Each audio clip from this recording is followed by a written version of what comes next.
Alô, amigos, estamos de volta com mais um programa O que é o Espiritismo?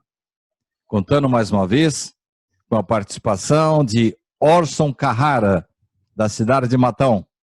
É uma satisfação, porque falar do Espiritismo nos enche o coração de entusiasmo e de alegria face às grandezas desta doutrina. Então, o que é o Espiritismo abre uma perspectiva imensa para todos nós. Muito obrigado pela oportunidade.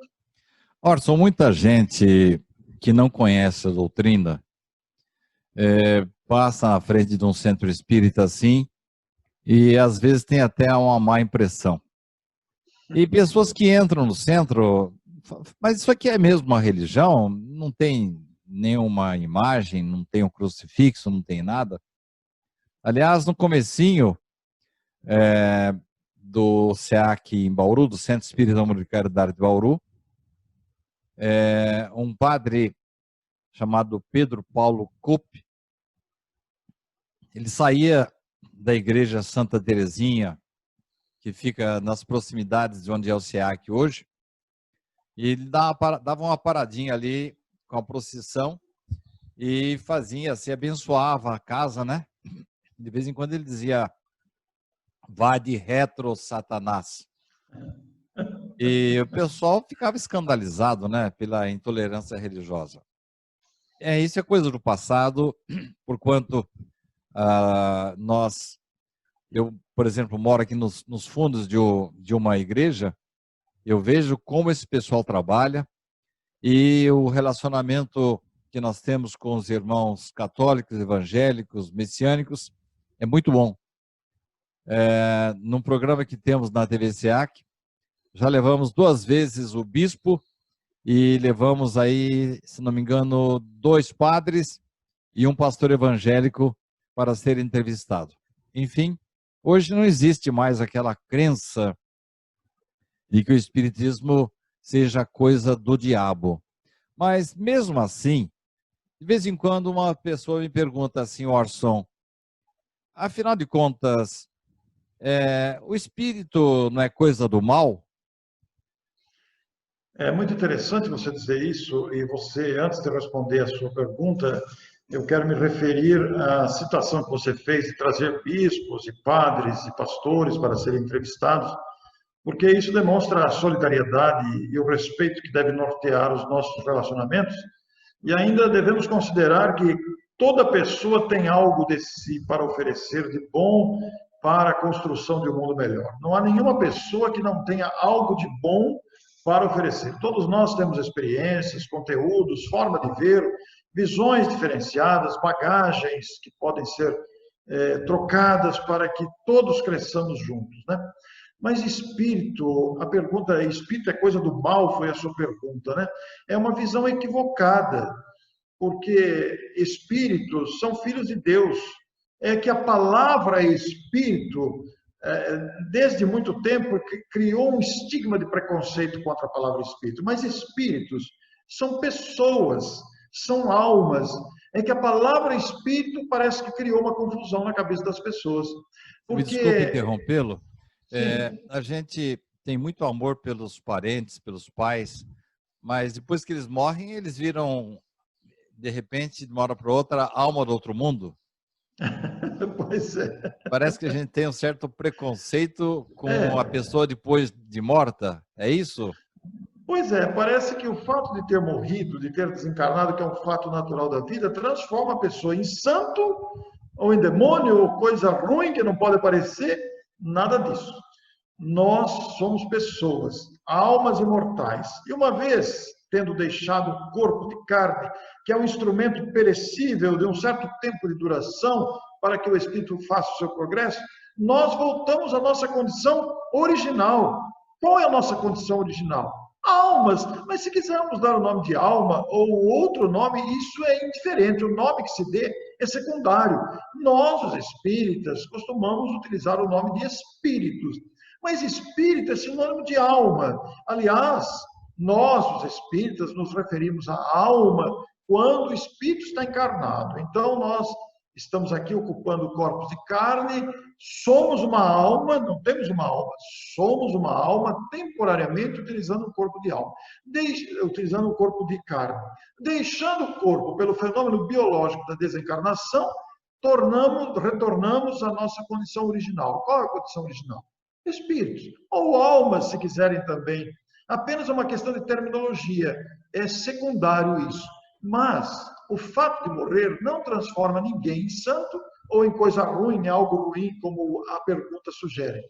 O fato é que todos continuamos a viver, voltamos à pátria espiritual, à pátria de origem, pessoas com sentimentos, com conhecimento ou ignorância, com bondade, com maldade, com esperteza, com agilidade, com acomodação. Somos o que somos. Por isso que o progresso continua para todos, para nos transformarmos para o bem continuamente. Então, quando se fala em centro espírita, e as pessoas às vezes têm medo, o que vai acontecer lá dentro, ou como é que é lá dentro, que vai aparecer espírito, não vai aparecer nada, lá é apenas um recinto onde se reúnem pessoas interessadas em aprender, em estudar e praticar o espiritismo.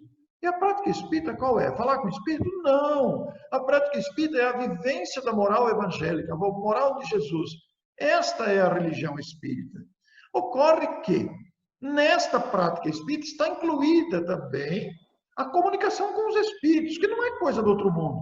São seres que se comunicam. E a comunicação dos espíritos também não é exclusividade, não é privilégio, não é invenção do espiritismo. Os nossos irmãos umbandistas e outras crenças também praticam a comunicação dos espíritos. O que acontece aqui no espiritismo, nós temos todo um corpo doutrinário didático para disciplinar isso e nos orientar como proceder. É a única diferença. Mas almas somos todos nós, independente da crença, do estado civil, do estado social, do país, da nacionalidade, da idade, do sexo. Todos nós somos almas, ou espíritos, se quisermos. Você falou de uma forma que parece que é bem entendível, orientando-nos, lembrando-nos que nós podemos considerar aqui a Terra como um local de aprendizado, uma escola, às vezes até uma prisão, um hospital, um pronto-socorro, menos o nosso lar, é isso? A nossa vida verdadeira é além desta vida, Orson? A vida verdadeira, a existência, a vida única é a vida do espírito. A vida material é uma vida secundária, não é a vida principal, até porque nós vivemos várias vidas, várias existências, melhor dizendo. A vida é uma só, mas nós vivemos várias existências ocupando corpos de carne, em épocas diferentes, em lugares diferentes, em famílias que podem ser as mesmas ou não, em planetas diferentes, mas a vida principal é a vida do espírito, a vida da alma. Esta é imortal. Uma vez criada, viverá para sempre. Algumas pessoas se assustam com essa afirmação, mas como vou viver para sempre? Mas quanto mais você vive, mais você aprende. Quanto mais você aprende, mais você adquire experiência. Quanto mais você adquire experiência, mais felicidade você conquista, porque você aprende a viver. E aprendendo a viver, você evita as tolices. Tolices variadas das ilusões, tolices variadas dos apegos, dos sentimentos que nos prejudicam o bem-estar. Então, a vida principal é do espírito, mas o espírito, para adquirir essa consciência e essa felicidade, precisa da experiência carnal, porque é aqui que nós aprendemos, é aqui que nós adquirimos a experiência. Orson, muita gente me pergunta qual o tempo de vida de um espírito. É igual ao do nosso corpo? O corpo tem um tempo de vida absolutamente limitado. Nós vemos todo dia nascer pessoas, os bebês que aí estão chegando, nascendo, nascem milhares de crianças todos os dias, como igualmente morrem ou desencarnam, na terminologia espírita, milhares de pessoas. Nós estamos vendo na pandemia aí o número de desencarnações coletivas, mas independente da pandemia, diariamente morrem milhares de pessoas no planeta, de infarto, de acidente, de razões variadas, de doenças terminais, etc. e tal. Mas esse tempo de vida física é variado. Existem pessoas que nascem, vivem dias, horas, meses, outros vivem até a juventude, outros morrem na infância, outros morrem na vida adulta e outros passam dos 100 anos. uma longevidade considerada. Mas, por mais longa que seja a vida do corpo, materialmente falando, ela não se equivale, não se compara à vida do espírito. A vida do espírito é imortal, é para sempre. Uma vez criado o espírito, ele vai viver para sempre, cada vez mais adquirindo experiência, trabalhando para se tornar perfeito, ainda que relativamente, já que ninguém alcança Deus. Então, o tempo de vida do espírito é para sempre. O tempo de vida do corpo é temporário. O espírito se ocupa de corpos temporários, com tempo de vida limitado. Orson, eu notei que na pergunta anterior, você se referiu várias vezes com sentidos diferentes para espírito e alma. Há alguma diferença? Se nós considerarmos o que é o espiritismo, o que é a razão do programa, como é que o espiritismo encara isso, nós vamos dizer: a alma é o espírito encarnado, ocupando um corpo de carne. Espírito é aquele que está desembaraçado do corpo. O espírito existe antes, durante e após o corpo. Antes ele está desencarnado. Quando ele encarna, ele não deixa de ser espírito, mas ele ocupa um corpo de carne. E aí nós mudamos a terminologia. Alma está encarnado, sem deixar de ser espírito. E desencarnado o corpo, morto o corpo, ele retorna à condição original de espírito. E é muito interessante, Sidney, porque mesmo estando no corpo, utilizando-se de um conglomerado biológico, como é o corpo físico, a alma também se manifesta. Ela pode, durante o sono do corpo, por exemplo, a alma se desprende parcialmente do corpo e faz aprendizados e poderá, inclusive, manifestar-se. Então, o espírito está sempre presente. É sempre o elemento principal. O espírito é que possui o corpo, não é o corpo que possui o espírito. É muito importante considerar isso. Orson, essa expressão alma e espírito, ela foi criada por Kardec para designar realmente quando, como você bem já falou, já na sua resposta, se o espírito está encarnado ou não. Mas parece que não pegou muito essa diferenciação de Kardec, né, Orson? Porque a gente fala em espírito encarnado, fala referindo-se a uma pessoa viva, que essa pessoa tem uma boa alma. Você acha que pegou essa diferenciação que Kardec estabeleceu? Na verdade, Sidney, nós temos por hábito de negligência até, hábito que se incorporou ao nosso linguajar. A gente mistura muitas coisas. É uma questão de terminologia, de uso de palavras. E a gente fica descuidado e acaba dizendo. Você quer ver outro exemplo? A gente fala que o espírito é eterno. O espírito não é eterno, o espírito é imortal. Eterno só Deus. Deus sempre existiu. É outra questão que continuaremos depois em outro programa. Mas a questão de alma sendo o espírito encarnado ou o espírito estando desembaraçado, a gente mistura por descuido mesmo. Porque a gente costuma falar o espírito, olha, o Sidney é um espírito encarnado. Sim, é verdade, o Sidney é um espírito encarnado. O Orson é um espírito encarnado, é a alma do Orson. Não, não é isso a alma do Orson. O Orson é um espírito que está ocupando um corpo com a personalidade de Orson. E o Sidney é um espírito que agora está com a personalidade de Sidney. Mas é uma questão de terminologia. É que a gente é descuidado, é negligente com isso, porque na verdade está bem explicado lá por Kardec. Os textos são muito claros. É que a gente é descuidado no uso da terminologia. Mas isso não prejudica o conjunto, né, Sidney? Apesar do descuido, apesar de, em muitos casos, a gente inadvertidamente usar uma expressão ou outra com desacerto até, mas isso não prejudica o conjunto. Orson, nós temos um capítulo a tratar na doutrina espírita, é um capítulo que eu gosto de abordar, é o relacionado com os espíritos protetores. E eu noto que muitos irmãos de outras filosofias e religiões têm o mesmo princípio, né? Eu me lembro, eu era pequeno ainda, minha mãe costumava mostrar um quadro de uma criança atravessando uma ponte, duas criancinhas, e um anjo protetor com asas acompanhando-as.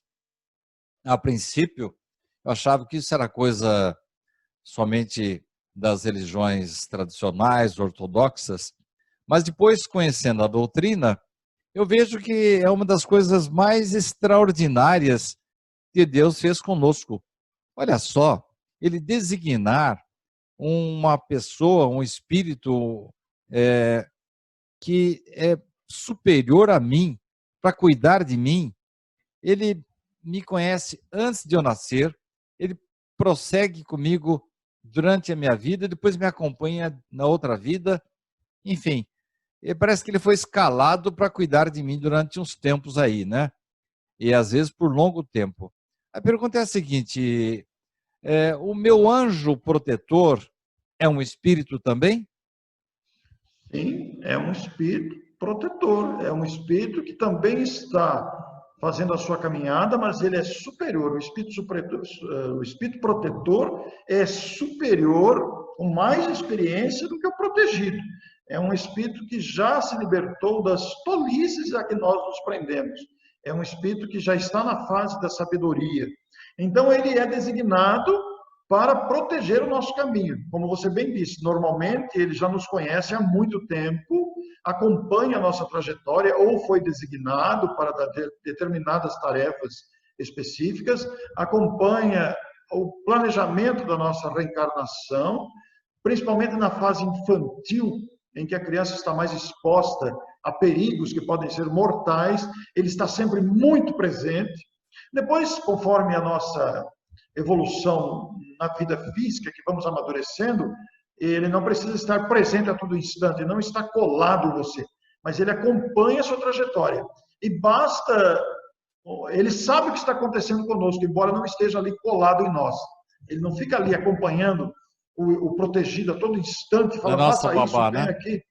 Pois é, não é uma babá. Não precisamos mais de babá. Já sabemos andar com as próprias pernas, tomar decisões, mas nós temos uma conexão muito íntima, muito direta com esse espírito, que é capaz de perceber um grande perigo que estamos passando, ou que vamos passar, e se fazer presente imediatamente, dada a sua evolução, que é muito superior.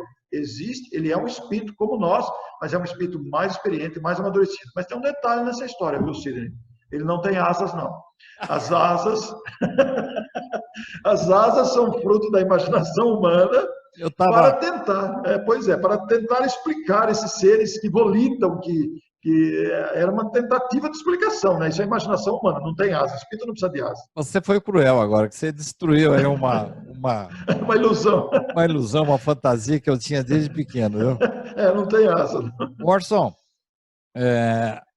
eu sou muito acompanhado por minha mãe. Sim, que bom, né? Sonho com ela. Sonha sempre com ela? Isso, tenho contatos com ela, de vez em quando ela me puxa a orelha.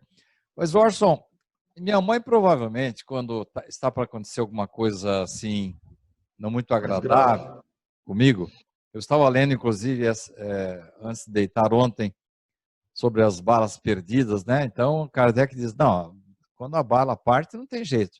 Mas pode inspirar você para não ir até o local, fazer uma curva, encontrar outro caminho, né? Enfim, outras maneiras. Orson, quando minha mãe quer me proteger, e ela deve ainda ter dó, né? Quando está para acontecer alguma coisa desagradável comigo, como é que fica, Orson? Minha mãe quer me proteger. E eu imagino que meu espírito protetor diga assim, não, deixa o menino crescer, deixa ele... Como que é isso, Orson? É muito curioso pensar nisso, né? Porque os espíritos protetores ou os espíritos familiares, como é o exemplo que você está citando, eles não são espíritos que têm a capacidade de interferir. Eles sugerem e você pode aceitar ou não.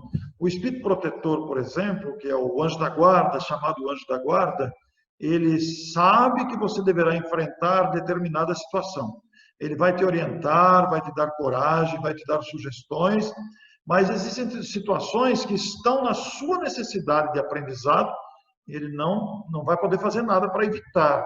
Ele deixa acontecer quando você tem que passar por aquele aprendizado. Mas, no caso dos espíritos familiares, como a sua mãe, por exemplo, que te acompanha por laços de afetos recentes, que talvez não seja o espírito, não deve ser o espírito responsável por você, mas é apenas um familiar que te acompanha por laços de afinidade, etc. Ela tem vontade de te proteger. É claro que uma mãe faz tudo pelo filho desde quando nasce.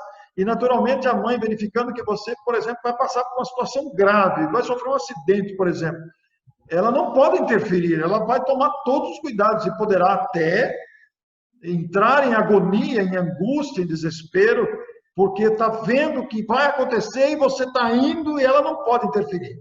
Mas se ela for um espírito equilibrado, ela vai saber compreender essa situação e será ajudada também pela presença do seu próprio anjo guardião. Fala, não, deixa ele, isso aí faz parte da atividade, do aprendizado dele. Quer dizer, há toda uma dinâmica, né, em torno da proteção dos espíritos familiares, espíritos protetores, os amigos espirituais.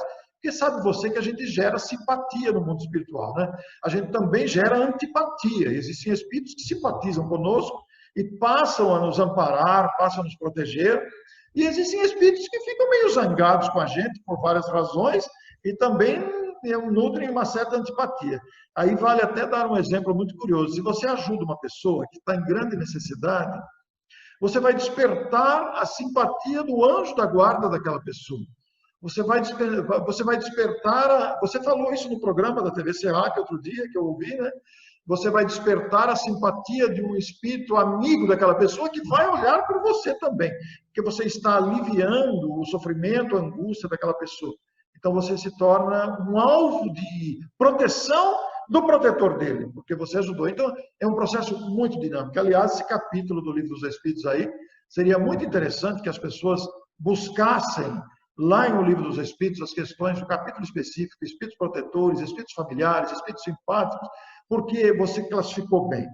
É algo extraordinário pensar nisso, que temos um espírito que olha por nós, um espírito que nos orienta. Agora, nós temos que ser maleáveis, acessíveis, e não turrões, e rebeldes, e durões, porque aí ele não vai poder fazer nada com a nossa rebeldia, né, Sidney? Aí nós vamos responder, né?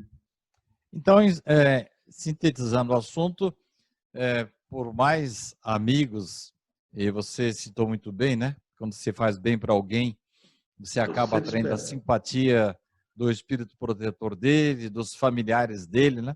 Eu vi isso no livro Voltei, de Irmão Jacó, quando chega aquela professora lá, os pais, avós, tios das crianças, em relação às quais ela tinha muito carinho, foram esperá-la, né?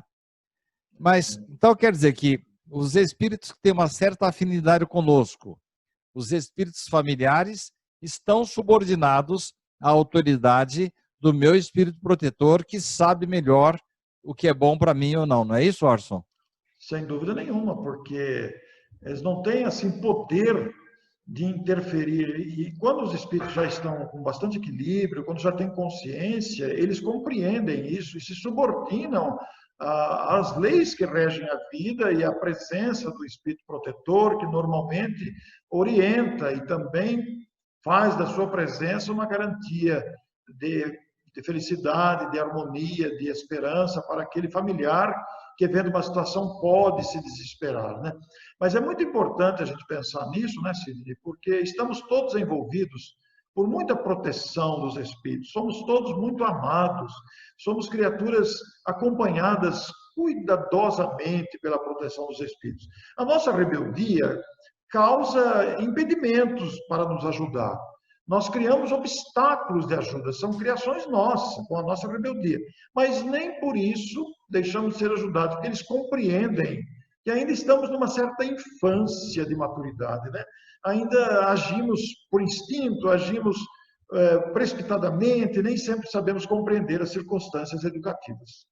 Orson, para encerrar o programa de hoje, eu vou pedir que você seja breve na resposta, que nosso tempo está acabando. Afinal de contas, o Espiritismo aceita os princípios cristãos? Aceita e adota os princípios cristãos, de onde formam a sua base moralizante.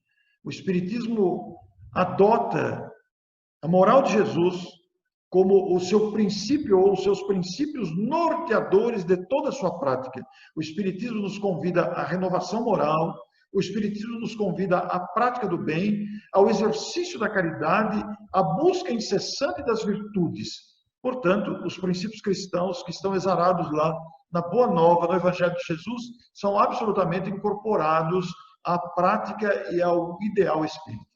E o respeito que temos pelo espírito mais perfeito que passou pela Terra, que é Jesus, né, Orson? Não tenha dúvida, o Espiritismo apresenta Jesus como modelo e guia. E este parâmetro deve nortear a nossa noção, a nossa escalada evolutiva, deve ser o princípio maior que deve nortear as nossas ações. Jesus é o modelo e guia da humanidade. Jesus é a alma. Tanto é que Allan Kardec chegou a proferir, a afirmar, durante uma sua palestra aos espíritas de seu tempo, que a caridade, isso está na Revista Espírita de dezembro de 1868, a caridade é a alma do espiritismo. E esta frase, Sidney, me saltou à consciência. Imagine você, a caridade é a alma do espiritismo, quer dizer, é o combustível, é o motor do espiritismo. Caridade que foi apresentada e vivida em toda a sua plenitude por Jesus face às misérias humanas. Muito obrigado, Orson, pela sua participação. E você, meu caro espectador, muito agradecido por estar conosco mais uma vez. E na próxima semana estaremos de volta com mais um programa O que é o Espiritismo? Muito obrigado.